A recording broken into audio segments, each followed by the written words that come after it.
tal? Buenas noches, bienvenidos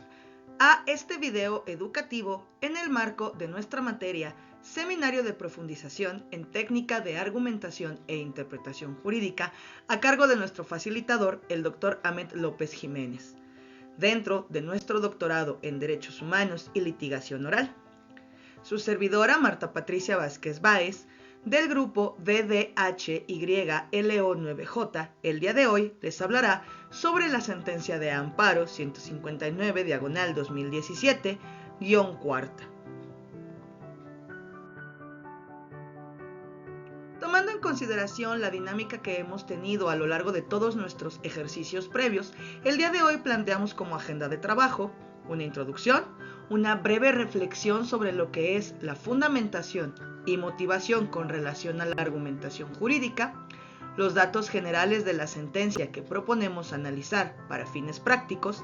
el análisis específico de la sentencia, sus argumentos y fundamentos, así como los elementos conclusivos con relación a nuestra temática de este último bloque.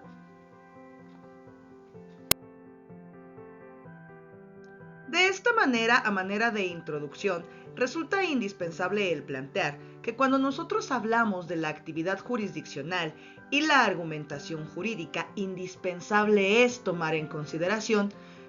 los conceptos de fundamentación y motivación, particularmente porque el silogismo jurídico con el que trabajan las autoridades y especialmente las de tipo jurisdiccional, centra especial atención dentro de lo que caracteriza a las resoluciones procesales, donde es obligatorio e indispensable que la autoridad manifieste los dispositivos que le son aplicables a cada caso en concreto, así como los razonamientos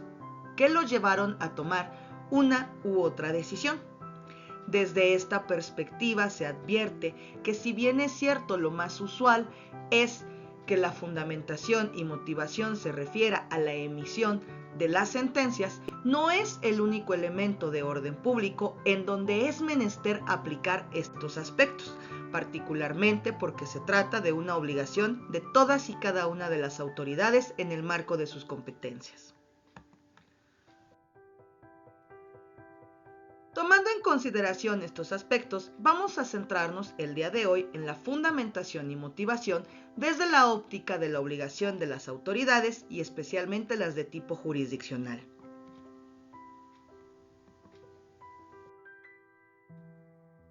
Para estos efectos y tomando en consideración que la actividad de esta semana consiste en el desarrollo de un video educativo, es importante tomar en cuenta que desde la perspectiva de la cultura jurídica, hoy se habla de un buen ejercicio de la función de administrar justicia a partir de la idea de que todas y cada una de las decisiones de los juzgadores se encuentran fundadas en derecho. Este requisito normalmente se refiere a la derivación razonada del derecho vigente, aunado además a que es menester que cuando se aplica algún dispositivo se den las razones por las cuales éste resulta aplicable. De ahí el que la ausencia de estos elementos pueda determinar en cualquier resolución, pero especialmente en las sentencias, que sean declaradas nulas por carecer de un elemento esencial para que pueda ser reconocida como un acto jurisdiccional. Esta parte a mí me llama mucho la atención y me gusta plantearla siempre cuando hablo de esta temática, particularmente porque decía yo al principio, solemos vincular el ejercicio de la fundamentación y motivación con la sentencia, pero en la realidad hablamos de las resoluciones judiciales de cualquier tipo, de donde se advierte que si no se cumple con estos dos requisitos, no será procedente considerar el desarrollo de cualquier toma de decisiones dentro del proceso como un acto jurisdiccional. De esta manera vale la pena tomar en cuenta que siempre que hablamos de la fundamentación y motivación, esencialmente tenemos que remitirnos a nuestra Carta Magna. Particularmente hoy reviste importancia porque a partir de la reforma constitucional del año 2011, hacemos referencia a los derechos humanos y es indispensable para la tutela judicial efectiva en términos de derechos humanos el considerar la fundamentación y motivación como dos requisitos de certeza y seguridad jurídica, lo que implica, por lo tanto, que hoy también resulta indispensable el analizar el alcance de estos derechos a la luz de los preceptos internacionales. De ahí que inherente será que dentro de la fundamentación se consideren también preceptos de índole internacional como tratados, convenciones, acuerdos, y dentro de la motivación un silogismo que tome en consideración el contexto de globalización.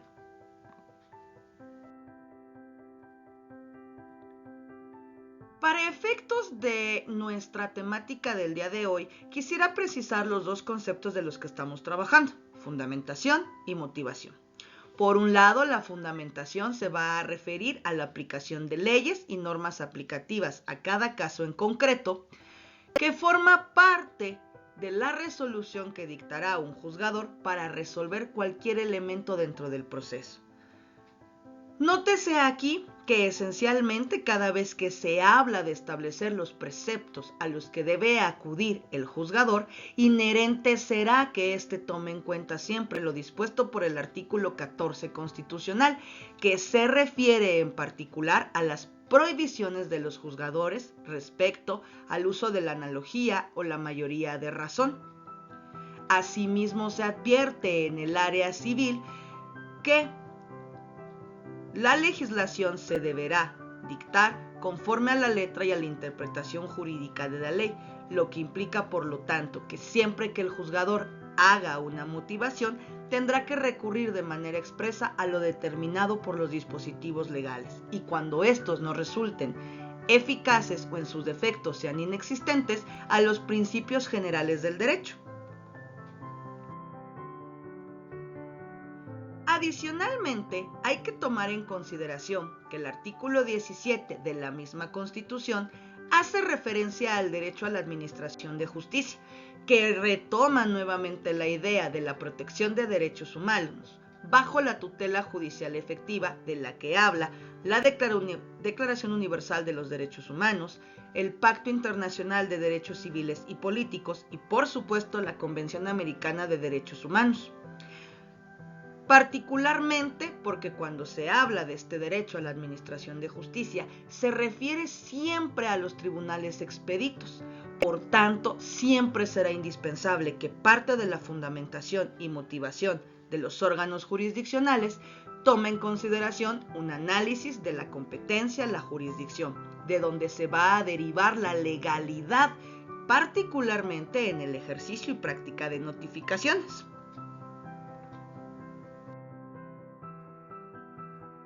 Por cuanto hace al concepto de la motivación, se trata de un requisito que va de la mano con la fundamentación, es decir, ambos se complementan y no puede existir el uno sin el otro, porque si solamente establecemos los dispositivos o preceptos a aplicar y se carece del razonamiento del juzgador, el precepto carecería de sentido. Por su parte, el razonamiento sin el dispositivo carecería de sustento. De ahí que se advierte que la motivación complementa a la fundamentación al expresar los motivos o razones que llevaron a un determinado juzgador a decidir de cierta forma respecto de un conflicto o en su defecto de una situación que requiere de su intervención. En este sentido, se advierte que la falta de fundamentación y motivación en un acto de autoridad va a ocurrir cuando se omite por completo o bien citar o en su defecto formular el razonamiento. Sin embargo, es importante tomar en consideración que en ocasiones los juzgadores pueden establecer los preceptos, pero de forma equivocada, o bien realizar razonamientos que resultan contradictorios a la controversia a la que están aplicándolo.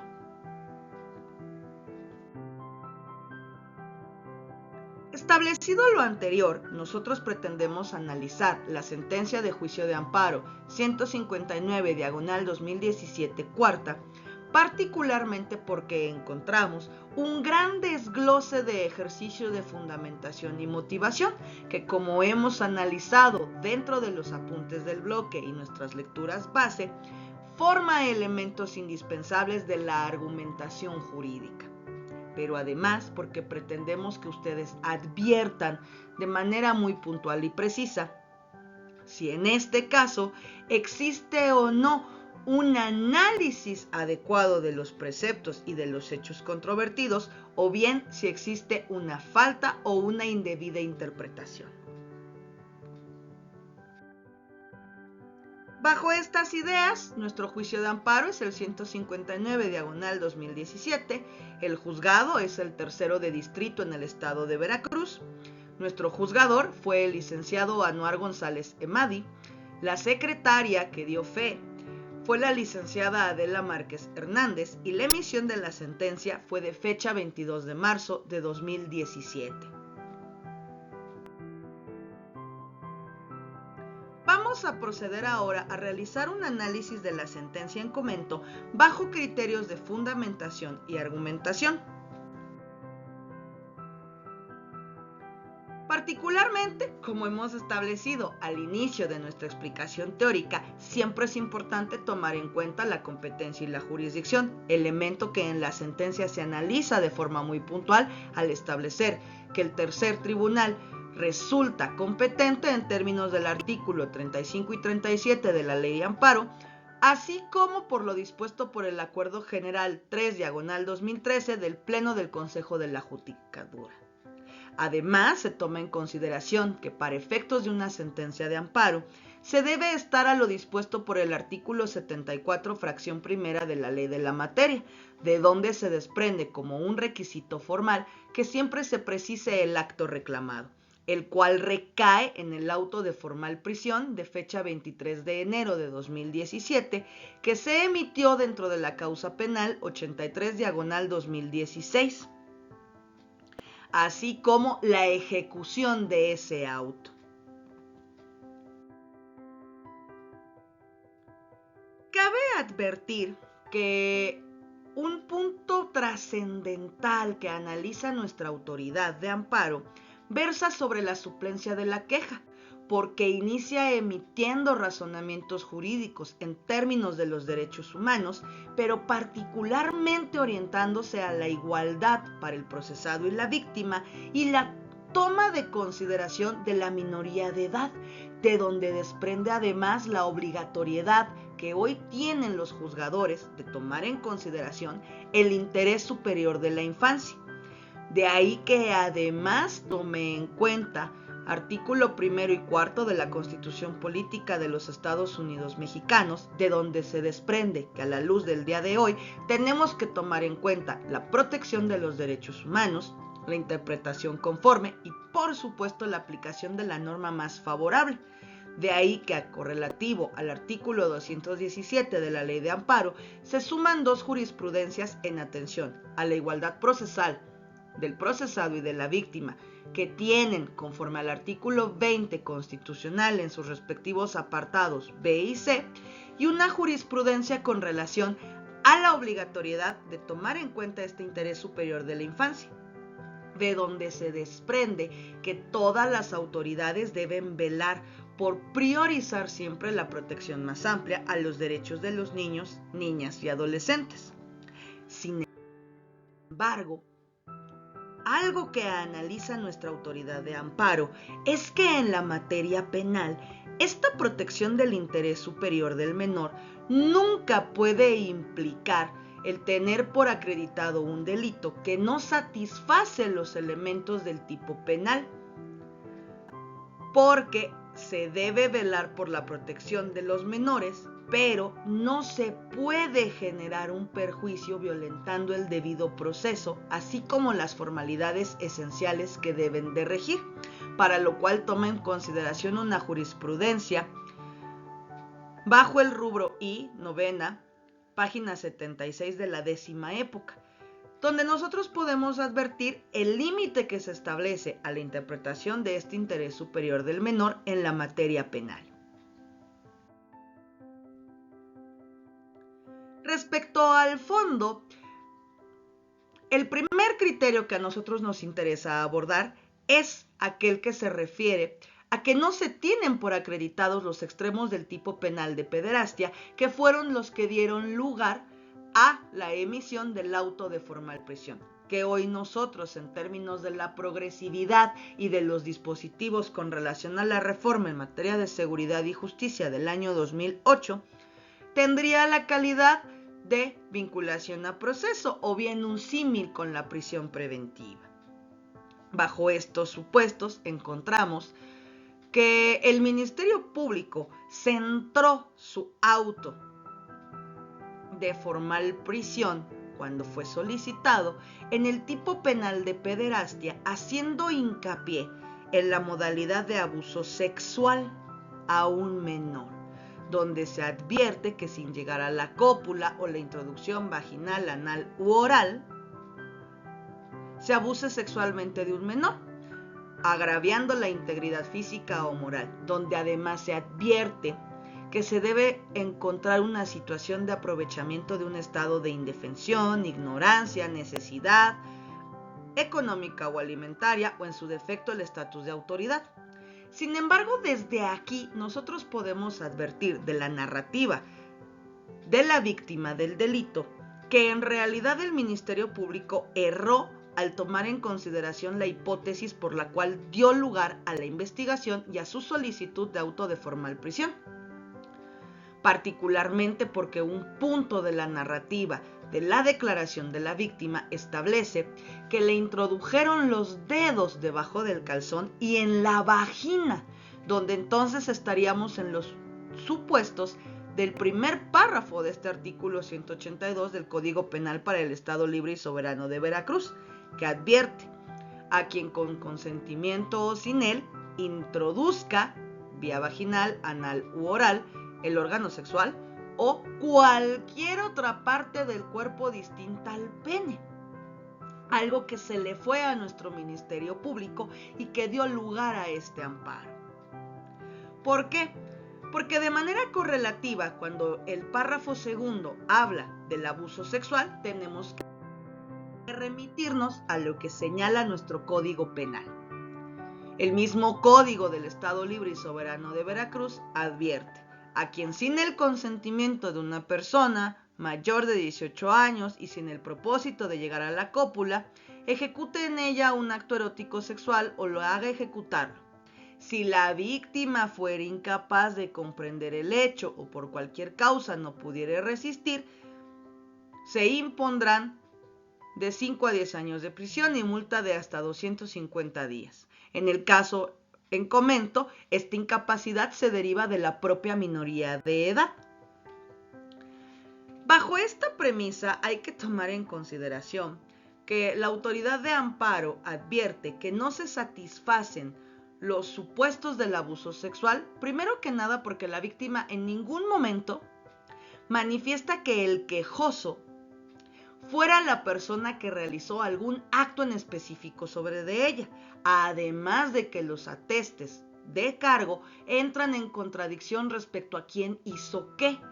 Sobre todo esto ha ocurrido porque el Ministerio Público erróneamente tomó en consideración testigos de oídas, es decir, personas a quienes la víctima les contó lo que había pasado, pero no son personas a quienes les constan los hechos de forma directa, porque se trata de amigos a quienes les platicó. De ahí que incluso dentro de las declaraciones se advierta que tal cual uno de los testigos refiere, pero no me consta nada. Además, el Ministerio Público, al tomar el tipo penal de abuso sexual, fue omiso en tomar en cuenta el fin lascivo del sujeto activo, es decir, la satisfacción de un deleite o placer sexual, porque no implica únicamente el tocamiento. Al respecto, la autoridad de amparo tomó en consideración múltiples dispositivos y jurisprudencias, pero esencialmente se fue a la aplicación de la teoría del delito básica que nosotros ya hemos conocido para acreditar conducta, tipicidad, antijuridicidad, imputabilidad, culpabilidad, condiciones objetivas y la propia punibilidad, sobre todo porque tomó el tipo penal base y lo contrastó con las declaraciones, pero además porque logró identificar que el espíritu de este sistema penal acusatorio es el de sustentar todas y cada una de las decisiones del órgano jurisdiccional en elementos que destruyan la presunción de inocencia más allá de la duda razonable, duda que quedó planteada cuando los testigos se contradijeron, pero además porque solamente se hizo valoración psicológica de la víctima, no así del sujeto activo de quien requerimos acreditar el fin lascivo. De ahí que el argumento base del juzgador fuera que se encuentra con la insuficiencia de pruebas y concluye que no se acredita ni el primer ni el último de los elementos del ilícito de pederastia, el abuso sexual y la indefensión. Sobre todo porque no se demuestra ni el fin lascivo que se atribuye al indiciado, ni que la ofendida se encontrara en estado de indefensión y vulnerable, porque otro elemento que se desprende de las declaraciones es que pudo cambiarse de lugar dentro de la camioneta en la que supuestamente estos hechos ocurrieron, lo que implica que por lo menos el piloto o conductor del vehículo trató de auxiliarla y ella tuvo la oportunidad de actuar conforme a ese auxilio.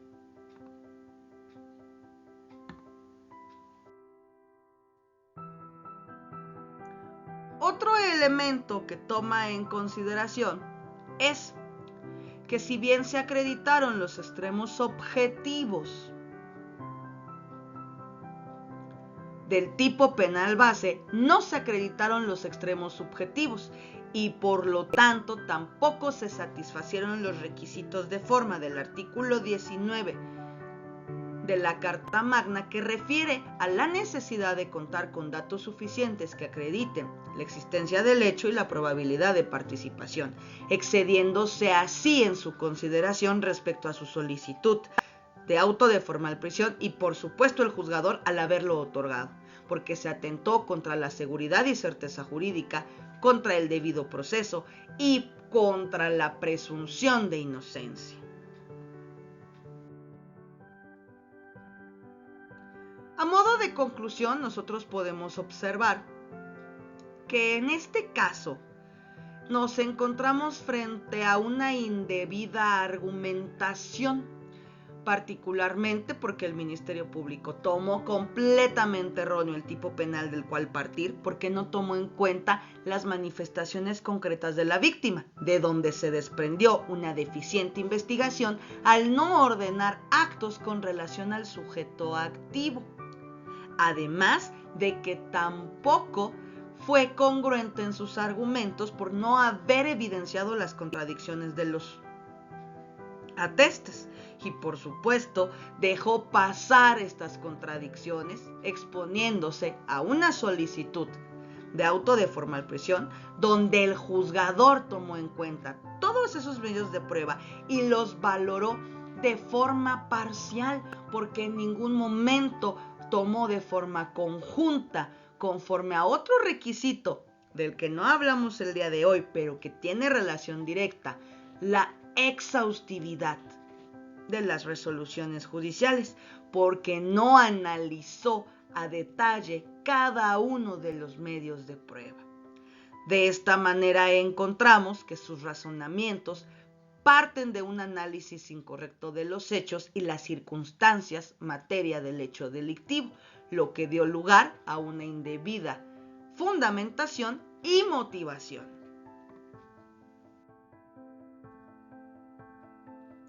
Para el video de esta semana, nosotros nos hemos apoyado en Macedonio, la teoría de la argumentación jurídica y la necesidad de su explicación, Poder Judicial de la Federación, sentencia de juicio de amparo 159/217, y la obra de Rojas, Argumentación Jurídica, todas ellas disponibles dentro de nuestra plataforma para su consulta.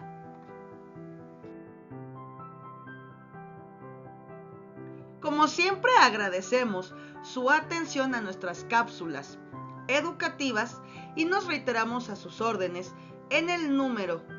de WhatsApp y el correo electrónico que aparece en su pantalla. Les deseamos que pasen una excelente noche. Esperamos verlos en nuestra siguiente cápsula.